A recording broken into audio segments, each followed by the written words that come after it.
نحمده ونصلي على رسوله الكريم اما بعد فاعوذ بالله من الشيطان الرجيم بسم الله الرحمن الرحیم۔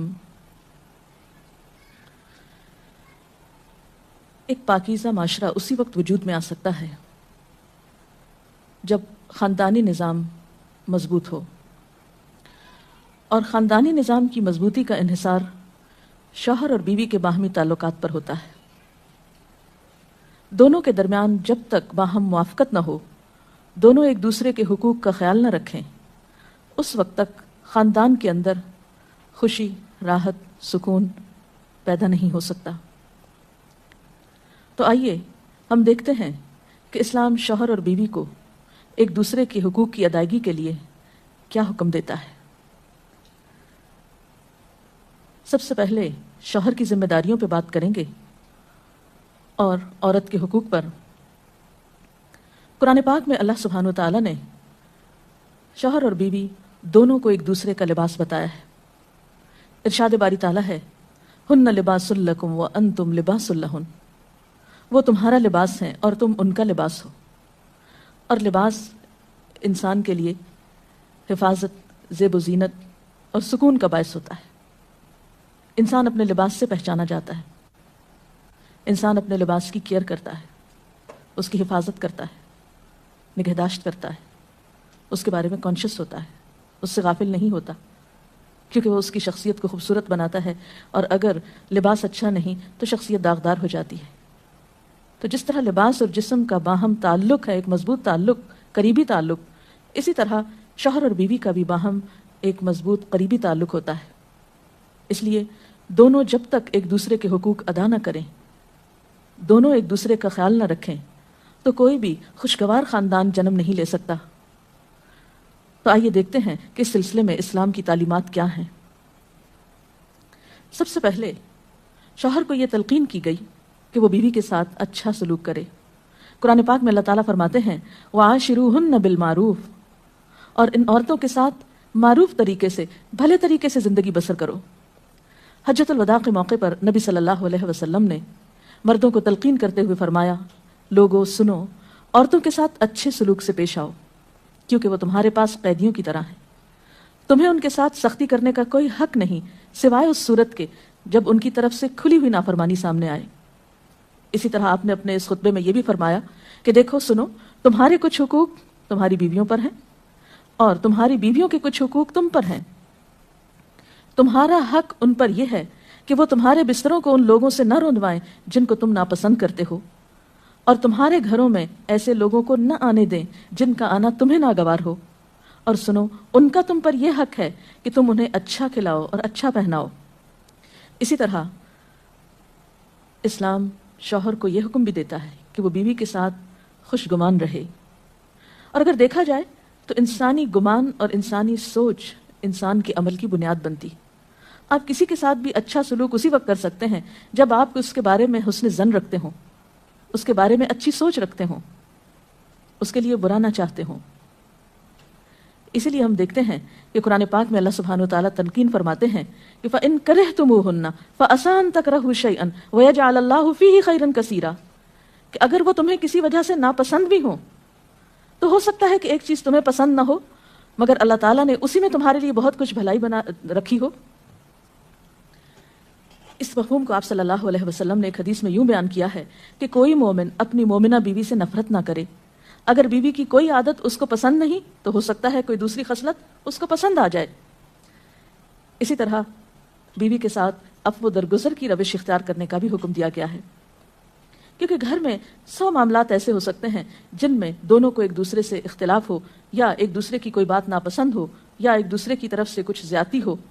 تو ایسی صورت میں جب تک معاف کرنے کی روش پر عمل نہ کیا جائے بہتری نہیں ہو سکتی، کیونکہ انسان تو خطا کا پتلا ہے، غلطی تو اس سے ہوگی۔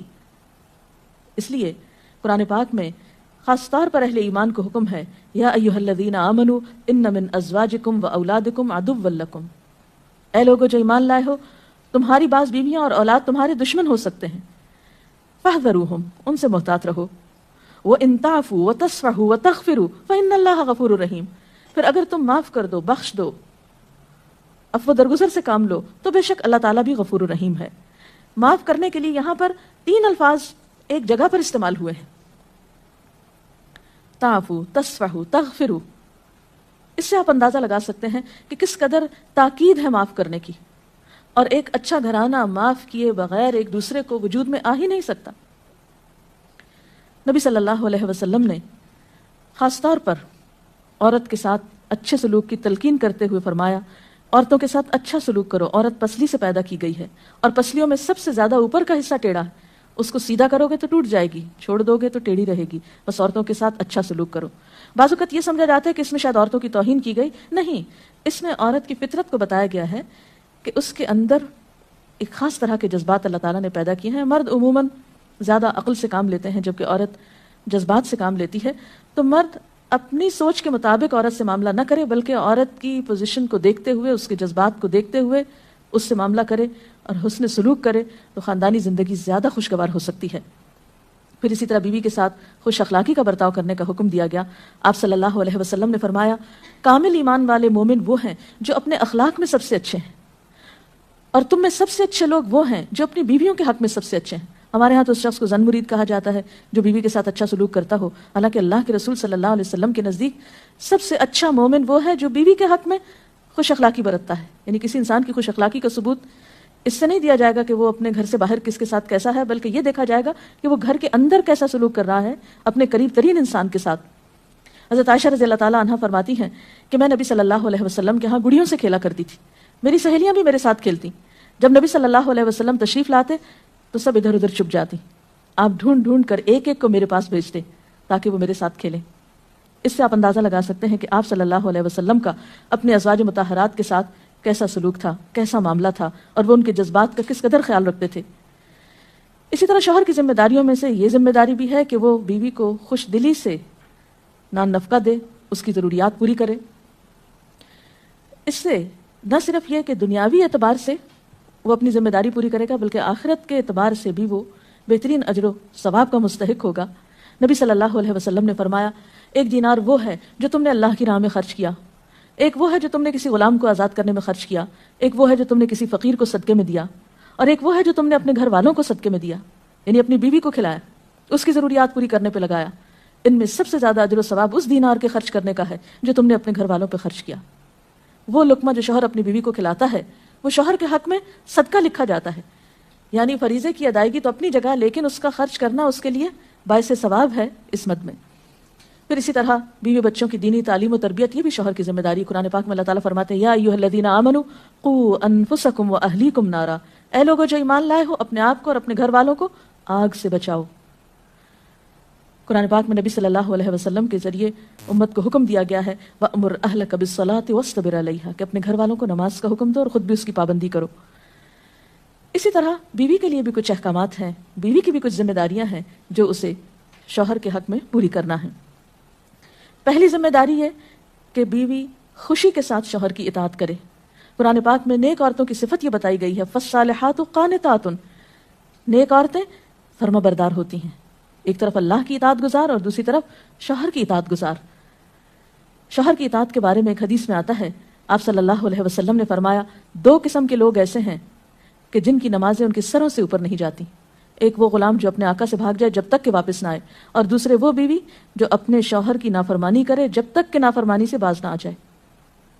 یہاں تک حکم ہے کہ بیوی شوہر کے معاملے میں کسی دوسرے کی بات نہ مانے، یعنی شادی کے بعد ایک عورت جب شوہر کے گھر چلی جاتی ہے تو پھر شوہر کا حق سب سے بڑا ہو جاتا ہے۔ بعض اوقات ہمارے معاشرے میں ایک طرف شوہر کچھ کہتا ہے، دوسری طرف والدین کچھ کہتے ہیں، تیسری طرف کسی اور کا مشورہ کچھ ہوتا ہے، عورت بیچاری بیچ میں پس جاتی ہے۔ ایسے موقع پر عورت کے لیے کیا لازم ہے، اس کی پرائرٹی کیا ہوگی کہ وہ اپنے شوہر کی بات مانے۔ عورت کی دوسری بڑی ذمہ داری اپنی آبرو اور عزت و عصمت کی حفاظت ہے۔ عورت کوئی ایسا کام نہ کرے جس سے اس کی عفت و عصمت پر کچھ حرف آئے۔ ازدواجی زندگی کی خوشی کا راز باہم ایک دوسرے پر اعتماد ہے۔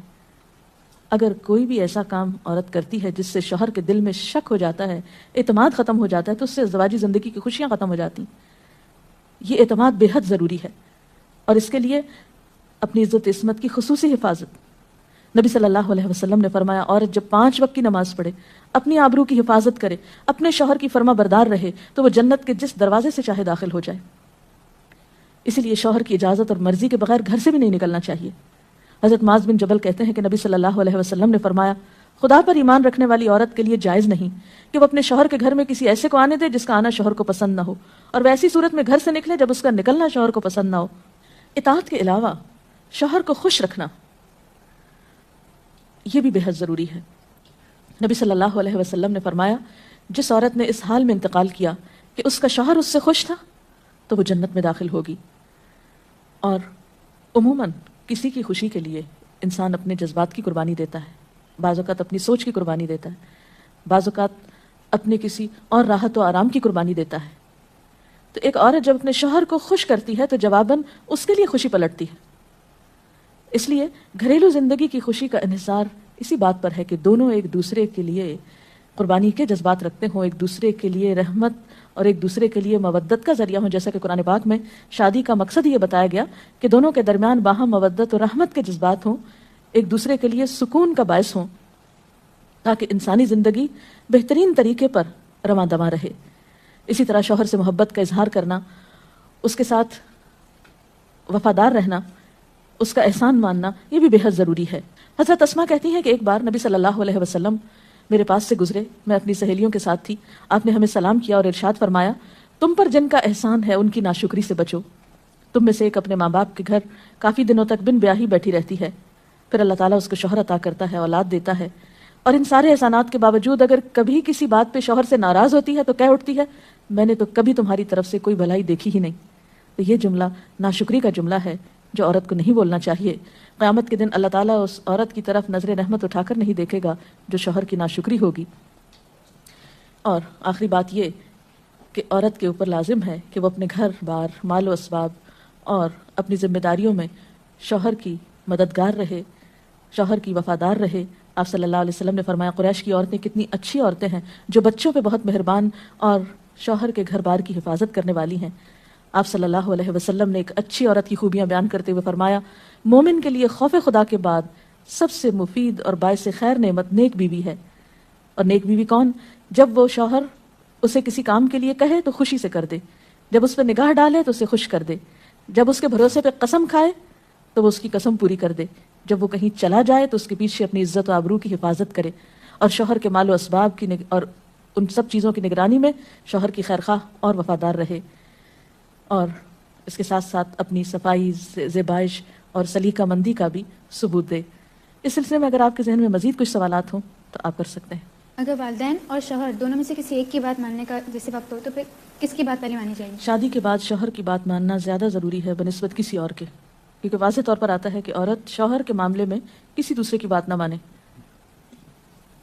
اگر شوہر کوئی ایسا حکم دے جو کہ شریعت کے خلاف ہو تو کیا اس کو حکم ماننا چاہیے؟ شریعت دین کے یہ خلاف تو ایک اصول ہے لا طاعۃ لمخلوق فی معصیۃ الخالق، کہ کسی مخلوق کی یعنی کسی انسان کی اطاعت جائز ہی نہیں جہاں اللہ کی نافرمانی ہو رہی ہو۔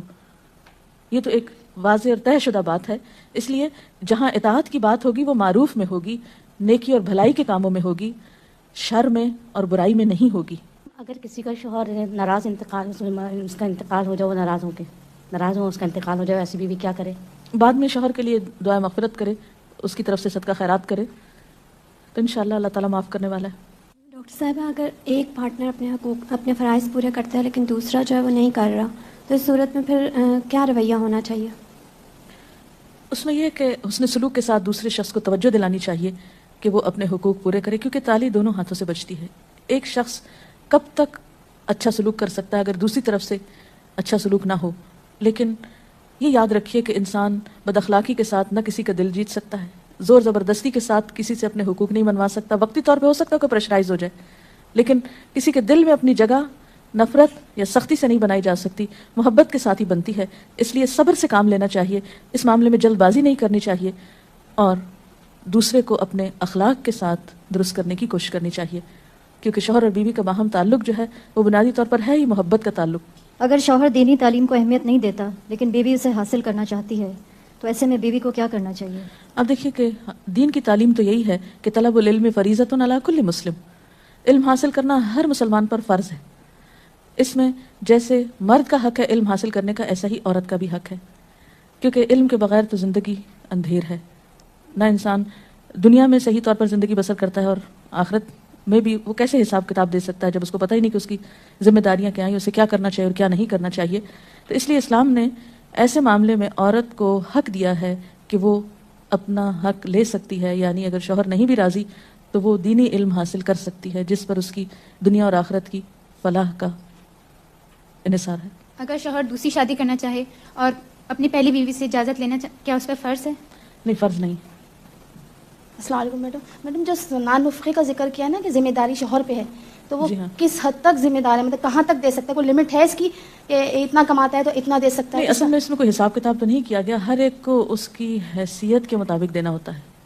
جو وسعت والا ہے وہ زیادہ خرچ کرے گا, جو کم حیثیت والا ہے وہ اپنی حیثیت کے مطابق کرے گا. لیکن بنیادی ضروریات بیوی بچوں کی پورا کرنا شوہر کی ذمہ داری ہے, جس میں تعلیم, رہائش, خوراک, لباس, دوا, علاج, معالجہ, یہ سب شوہر کی ذمہ داری. ڈاکٹر صاحب آپ نے کہا کہ یہ باہم اعتماد کا رشتہ ہے میاں بیوی کا. میاں تو بیوی پہ اعتماد کرتا ہے, اگر بیوی کو اس پہ نہیں اعتماد ہے کہ وہ کچھ پاتا ہے یا کچھ نہیں بتاتا ہے, تو بیوی کو کہاں تک اجازت ہے کہ وہ اس بات کو قریدے, اس سے پوچھے؟ میرا خیال ہے کہ بعض اوقات معاملات قریدنے سے اور زیادہ خراب ہوتے ہیں, اور بعض اوقات انسان بلا وجہ کسی وہم کا شکار ہوتا ہے, شیطان وسوسے ڈالتا ہے اور انسان کو غمگین اور پریشان رکھتا ہے.